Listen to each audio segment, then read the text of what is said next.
அனைவருக்கும் அன்பான வணக்கம். எல்லாரும் எப்படி இருக்கீங்க? நல்லா இருக்கீங்க? உங்கள் ருத்ரா பேசுறேங்க. தொழில் பயிற்சி நிறைய நம்ம கொடுத்துட்டு இருக்கோம். எல்லாத்துக்கும் தெரிஞ்ச ஒரு விஷயம் தான். நம்ம நேர்ல வந்த அன்பர்களுக்காக நிறைய சொல்லி கொடுத்துட்டு இருக்கோம். அதே மாதிரி முயல் ரத்த எண்ணெய் ஒரு சிலர் அதை ஒரு தொழிலா கொண்டு போய் நல்ல ஒரு தொழில் வாய்ப்பா உருவாக்கிட்டு இருக்காங்க. அதுல நல்ல லாபத்தையும் பார்த்துட்டு இருக்காங்க. அந்த மாதிரி நம்மளோட சகோதர சகோதரிகள் எல்லாருமே ஒரு புது விதமான பிசினஸ் எடுத்து வெற்றி அடையணும் அப்படிங்கிற நோக்கத்துக்காக இன்னைக்கு நம்ம எதை பார்க்க போறோம்னு கேட்டீங்கன்னா, முயல் ரத்த எண்ணெய் தலைக்கு தேய்க்கிற எண்ணெயை எப்படி நம்ம தயார் செய்யற முறை வீடியோத்தை நம்ம பார்க்க போறோம். அதுக்கு முயல் ரத்தத்தை நான் எடுத்துட்டு வந்திருக்கேன். ஓகேங்களா? எவ்வளவு பாத்தீங்கன்னா 20 முயல் எடுத்திருக்கேன். அடுத்தது பாத்தீங்கன்னா சுத்தமான காட்டன் துணி, சுத்தமா இருக்கணும், காட்டன் துணியை தான் இருக்கணும். சரிங்களா? இதுல பிளட்டை நம்ம ஊத்திடணும். முயலோட பிளட்டை ஊத்திடணும். கொஞ்சம் கருப்பு நிறத்துலதான் இருக்கும். முடிஞ்ச வரைக்கும் கையில தொடாம பாருங்க. எல்லாத்தையுமே ஊத்திடணும். ஊத்திட்டு அடுத்து என்ன பண்ணணும்னு கேட்டீங்கன்னா, ஒரு 10 நாளைக்கு நல்லா ஊற விடணும். நான் கையில தொட்டனாலும் அந்த துணி இது பண்ணலாம். கை ரொம்ப சுத்தமா இருக்கு. சரிங்களா? இந்த மாதிரி இது பண்ணிட்டு நிழல்ல அதை நம்ம காய வைக்கணும்.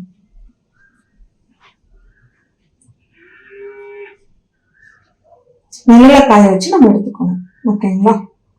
வீட்டுக்குள்ள வச்சு காய வைக்காதீங்க. அது ரொம்ப ரொம்ப முக்கியம். அது ஒரு சிக்கு வாடை அடிக்கும். அதனால நம்ம குழந்தைகளுக்குள்ள கொஞ்சம் டிஸ்டர்பன்ஸ் ஆகும்.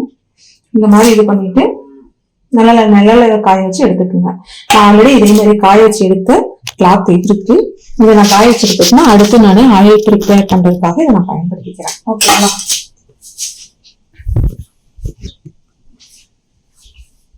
இப்ப பாத்தீங்கன்னா நான் ஆல்ரெடி ஊற வச்சு நிழல்ல காய வச்ச முயல் ரத்த எண்ணெயில காய வச்ச துணி இருக்கு. ஓகேங்களா?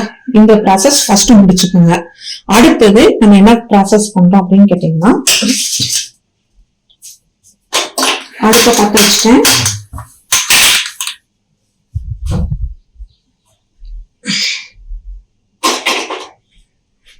லிட்டர் குடிக்கிற இரும்பு கடாய். சரிங்களா? இதுல நானு சில மூலிகைகள்லாம் போட்டு அரைச்சு எடுத்துட்டு வந்திருக்கேன். ஓகேங்களா? இதுல நான் என்னென்ன மூலிகைகள் நான் போட்டிருக்கேன் அப்படின்னு கேட்டீங்கன்னா, நான் பார்த்தே சொன்னேன். ஏன்னா சில விடுபட்டக்கூடாதுல. கேசவர்த்தி இலை, செம்பருத்தி இலை, அருகம்புல், மருதாணி இலை, கருவேப்பிலை, துளசி இலை, தாத்தா பூண்டி இலைன்னு சொல்லுவாங்கல்ல அது, பொன்னாங்கண்ணி இலை, நெல்லிக்காய் ஒரு 5, கரிசலாங்கண்ணி இலை, ஆவாரம்பூ இலை, வேம்பாலம் பட்டை கொஞ்சம். அடுத்தது இதுக்குள்ளேயே கருஞ்சீரகத்தையும் போட்டு நான் அரைச்செடுத்திருக்கேன். ஓகேங்களா? இது எல்லாமே போட்டு நான் மிஷின்ல கொடுத்து அரைச்சிட்டேன். நான் தனித்தனியா மிக்சியில போட்டு அரைக்கிறதுக்குல அதனால கொஞ்சம் மிஷின்ல கொடுத்துட்டோம்னா அதோட நல்லா இருக்கும். நான் எப்பவுமே இந்த பச்சளை எல்லாம் அப்படிதான் கொடுத்து அரைச்சுக்கிறது. இதுல நம்ம ஊத்திட்டு இது எவ்வளவு இருக்குன்னு கேட்டீங்கன்னா 6 லிட்டர் இருக்கு.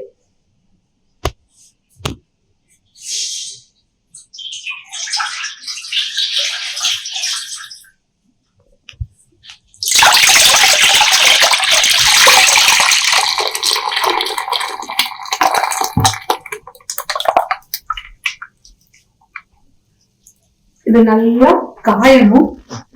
4ல 1 பங்கா காய்ச்சணும். ஓகேங்களா? இப்ப 6 லிட்டர் நீங்க 1 பங்குனா 1.5 லிட்டர் அளவுக்கு வர்ற அளவுக்கு நல்லா காய்ச்சணும். இந்த மாதிரி சுண்ட காய்ச்சற அளவுக்கு உங்களுக்கு எவ்வளவு நேரம் இருக்கும்னு கேட்டீங்கன்னா, எனக்கு 7ல இருந்து 8 மணி நேரம் ஆகும். கொஞ்சம் கேஸ் செலவு தான் ஆகும். எனக்கு இப்போதைக்கு வாய்ப்பு இல்லைன்னா நான் பொதுவா என்ன பண்ணுவேன்னு கேட்டீங்கன்னா, விறகடுப்புலதான் நம்ம செய்வோம். அங்க போய் விறகடுப்புல நம்ம செய்யறதுக்கான சூழ்நிலைகள் எதுவுமே இல்லாதனால நான் வீட்லயே இதை தயார் பண்றேன். இன்னைக்கு 1.5 லிட்டர் நல்லா சுண்ட காய்ச்சற வரைக்கும் நல்லா இது நீங்க வச்சிருங்க. நல்லா காஞ்சதுக்கு அப்புறம் அடுத்தது நம்ம என்னென்ன பண்ணணுங்கிறத நான் சொல்றேன்.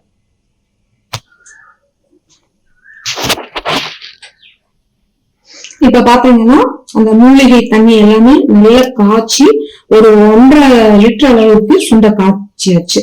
கிட்டத்தட்ட எனக்கு 8.25 மணி நேரம் ஆயிடுச்சு. ஓகேங்களா? இது என்ன பண்றேன்னு கேட்டீங்கன்னா, இப்ப என்னென்ன மூலிகை நான் போட்டிருக்கேன் அப்படிங்கறத நான் சொல்லிட்டேன். அளவுகள் எல்லாமே 150 கிராம்ல இருந்து 200 கிராம் அளவுக்கு தான் போடணும். எல்லாமே சம அளவு. ஓகேங்களா? ஒரே ஒரு வசம்பு. இது எதுக்காகன்னு கேட்டீங்கன்னா, பேய் பொடுகு இந்த மாதிரி பிரச்சனைகள்லாம் வரக்கூடாதுங்கிறதுக்காக போடுறது. இது இப்படியே நீங்க போட்டீங்கன்னாலே போதும். பொடி பண்ண தேவையில்லை. அதுலயே நான் வேம்பாலம் பட்டையும் போட்டு அரைச்சிருக்கேன். வேம்பாலம் பட்டை மற்றும் கருஞ்சீரகம் போட்டு அரைச்சிருக்கேன். இருந்தாலும் இதுலயே நான் என்ன பண்ணுவேன்னு கேட்டீங்கன்னா ஒரு சின்ன துண்டு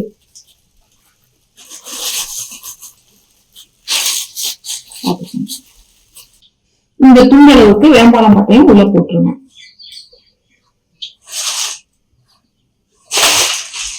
அடுத்தது பாத்தீங்கன்னா இவ்வளவுதான் வளமுறை இடம்புரிக்காய்.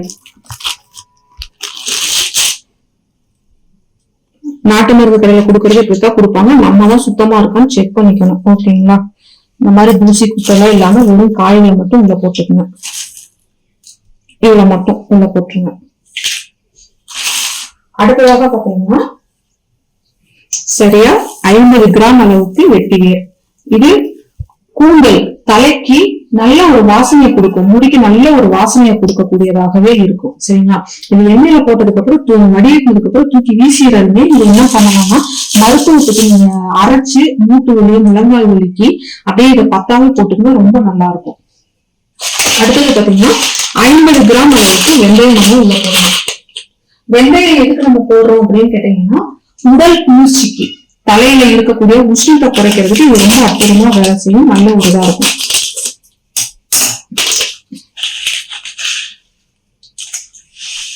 ஐம்பது கிராம். ஓகேங்களா?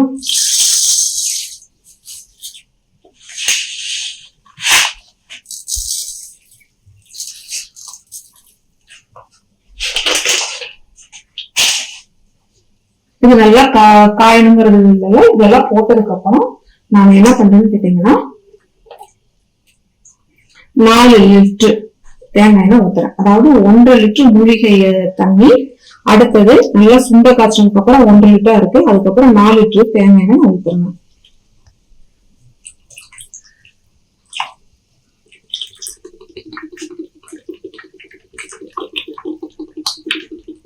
ஆறு லிட்டர் கூட நீங்க ஊத்திக்கலாம்.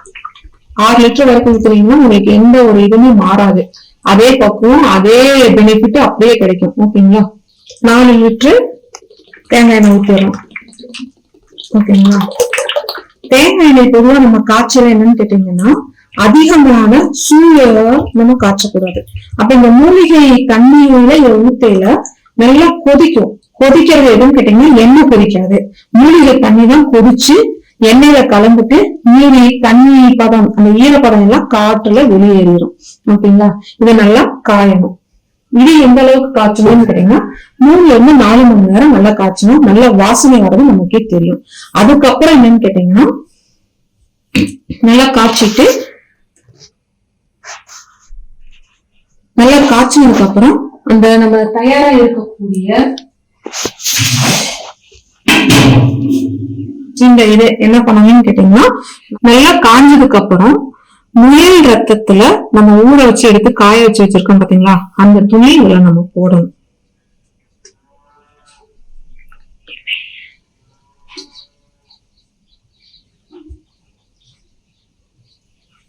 இது நம்ம நல்லா போட்டதுக்கு அப்புறம் என்னன்னு கேட்டீங்கன்னா இந்த துணியை நீங்க சின்ன சின்ன பிட்டாவும் நீங்க போடலாம். இதே அளவுக்கும் நீங்க போடலாம். அப்படியே கூட நீங்க போடலாம். இதுல எந்த இதுவும் தப்பு இல்லை. போட்டதுக்கு அப்புறம் அதாவது ஊற வைக்கணும். 3 நாளைக்கு ஊற வைக்கணும். அந்த துணியோட இது அப்படியே ஊற வைக்கணும். இந்த துணியை போட்டதுக்கு அப்புறம் இளம் சூட்ல ஒரு 1/2 மணி நேரம் அளவுக்கு காய வைங்க. அதுக்கு மேல பண்ணாதீங்க. இது பண்ணதுக்கு அப்புறம் அந்த இளம் சூடு இருக்கையே மறுபடியும் நீங்க என்ன பண்ணணும்னு கேட்டீங்கன்னா வேம்பால பட்டையும் இன்னும் கொஞ்சம் சேர்க்கணும். இந்த அளவுக்கு சேர்த்தீங்கன்னா போதும். மறுபடியும் சேர்த்திடணும். அவ்வளவுதான். அதுக்கப்புறம் 3 நாளுக்கு அப்புறம் அப்படியே ஊற வைக்கணும். மூலிகை தண்ணி ஊத்திட்டோம், எண்ணெய் ஊத்திட்டு 3 இருந்து 4 மணி நேரம் நல்லா காய வச்சுட்டோம். அதுக்கப்புறம் என்ன பண்ணணும்னு கேட்டீங்கன்னா முயல் ரத்தத்துல ஊற வச்சு அந்த துணியை உள்ள போட்டுட்டோம். இளம் சூட்ல ஒரு 1/2 மணி நேரம் மட்டும் சிம்ல வச்சு நம்ம கொதிக்க விடுறோம், இல்லைன்னா காய விடுறோம். அந்த நேரத்துல வேம்பாலம் பட்டை ஒரு 10 கிராம் அளவு ஒரு 20 கிராம் அளவுக்கு போட்டுடும். போட்டுட்டு மறுபடியும் எடுத்து ஆற வச்சிருங்க. 3 நாளுக்கு அப்புறம் வடிகட்டி அப்படியே நீங்க பேக்கிங் பண்ணிருங்க. இவ்வளவுதான் ப்ராசஸ். இதுல நம்ம கவனிக்க வேண்டியது எல்லா மூலிகைகளோட அந்த சாறு நல்லா கொதிக்க விடணும். அதுதான் நமக்கு ரொம்ப முக்கியம். அந்த சாறு நல்லா கொதிச்சதுக்கு அப்புறம் நீங்க கலரை பார்த்திருப்பீங்க. அதுக்கப்புறம் தான் நான் தேங்காய் எண்ணெய் ஊத்துனேன். இது ரொம்ப ரொம்ப முக்கியம். அடுத்தது தேங்காய் எண்ணெயில நம்ம கவனிக்க வேண்டிய விஷயம் என்னன்னு கேட்டீங்கன்னா, சல்பர் இல்லாத தேங்காய் எண்ணெயை நீங்க பார்த்து வாங்கணும்.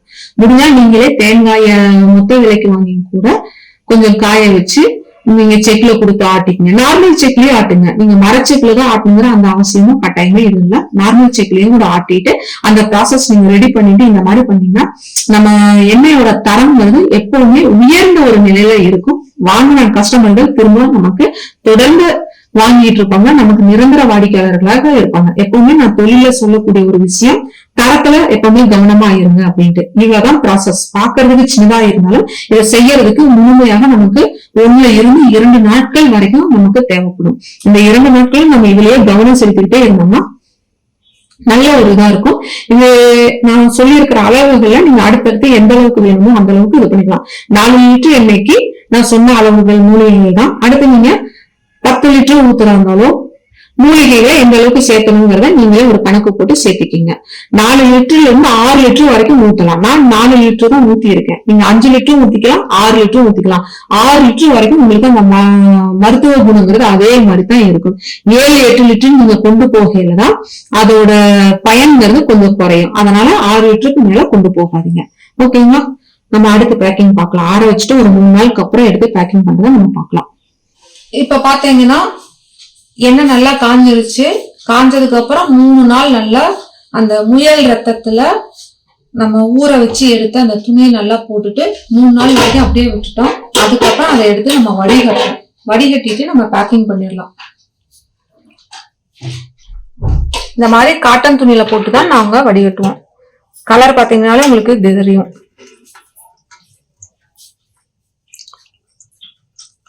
இன்னொரு விஷயம் என்னன்னு கேட்டீங்கன்னா, இந்த கலர் மாறுறது முயல் ரத்தத்தினால மட்டும் இல்ல. முயல் ரத்தத்துல போட்டு எடுத்த அந்த துணியை போறதுனால கலர் வராது. அதை ஒண்ணு நல்லா தெளிவா புரிஞ்சுக்கணும். வேம்பாலா பட்டையின் மூலமாகத்தான் இந்த நிறங்கிறது வருது. இதுதான் உண்மை. சரிங்களா?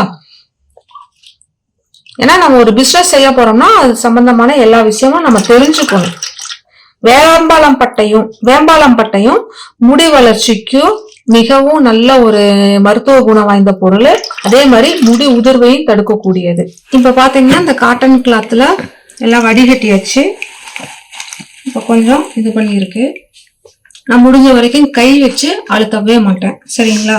ஏற்கனவே நான் சொல்லியிருப்பேன். அவ்வளவுதான். வடிகிற வரைக்கும் இப்படியே வச்சிருப்பேன். மீதியை எடுத்துருவேன். இதுல மற்ற வேற ஒரு பாத்திரத்துல புழிஞ்சு விட்டுட்டேன்னா அதை வீட்டு உபயோகத்துக்காக நான் பயன்படுத்திக்குவோம். சேல்ஸுக்கு இது பண்ணலாம். அந்த கை வச்சு புளியது இல்லை. இதே இது நீங்க இதையும் நம்ம சேல்ஸுக்காகவே நம்ம எடுத்துக்கலாம்னு கையில பிளாஸ்டிக் கிளவுஸ் போட்டுக்கோங்க. கிளவுஸ் போட்டுட்டு நீங்க புளிஞ்சு விட்டுக்கலாம். உள்ள இருக்கிற அந்த பொருள்கள் எல்லாம் என்ன பண்ணலாம்னு கேட்டீங்கன்னா, இந்த இப்போ கொஞ்சம் வெதுவெதுப்பா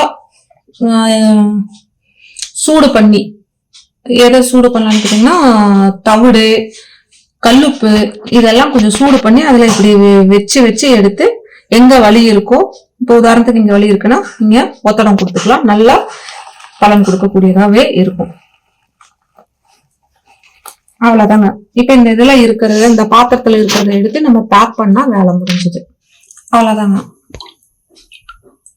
ஆற வச்சாச்சு, வடிகட்டியாச்சு. எடுத்து நீங்க பாட்டில்ல பேக் பண்ணிட்டீங்க. இது 100 மில்லி பாட்டில் என்னோடது ரெடி ஆயிருச்சு. இதே மாதிரி நீங்க இதே மெத்தட்ல ஓன் யூஸ்க்கு உங்களுக்கு வேணும்னாலும் நீங்க தயார் பண்ணி பயன்படுத்துங்க. உங்க குடும்பத்துல இருக்கிற அனைவருக்குமே நல்ல ரிசல்ட் கிடைக்கும். இதை விற்பனைக்கு எடுத்துட்டு போற மாதிரி இருந்துச்சுனாலும் இதே முறையில எடுத்து நீங்க தாராளமா விற்பனைக்கு கொண்டு போகலாம். ஒரு சிலருக்கு ஹோல்சேலுக்கு அல்லது ரீட்டைலுக்கு வேணும், எங்களால இந்த மெத்தட்ல செய்ய முடியாது, நாங்க ஃபாரின்ல இருக்கோம், இல்ல அபார்ட்மெண்ட்ல அடுக்குமாடி குடியிருப்புகளை இருக்கோம், இல்ல வேலை காரணமா எங்களால மொத்தமா இந்த மாதிரிலாம் செஞ்சுக்க முடியாது அப்படின்னாலும் மொத்த விலைக்கு வேணாலும் நம்ம தர்றோம், ஹோல்சேலுக்கு வேணாலும் நம்ம தர்றோம், ஓன் யூஸ்க்கு ரீட்டைலுக்கு வேணாலும் நம்ம கொடுக்குறோம். சரிங்களா? இன்னும் ஒரு சிலர் என்ன கேட்டிருக்கீங்கன்னு கேட்டீங்கன்னா, எங்களோட பேர் போட்டு நாங்க ஆர்டர் எடுத்துட்டோம்னா எங்களோட பேரு எங்களோட அட்ரஸ் போட்டு நீங்க நாங்க சொல்ற அட்ரஸ்க்கு நீங்க அனுப்பிடுறீங்களான்னு கேக்குறீங்க. அது அந்த மாதிரியும் தாராளமா செஞ்சு தரோம். இந்த மாதிரி ஏதாவது ஒரு தொழிலை எடுத்து உங்களுக்கான ஒரு அடையாளத்தை உருவாக்கிக்கங்க. அடுத்து எது சம்பந்தமான தொழில் பயிற்சிகள் இல்ல தொழில் வீடியோக்கள் வேணுங்கிறத சொல்லுங்க. அனைவரும் தொடர்ந்து இணைந்து முன்னேறுவோம். நன்றி, வணக்கம்.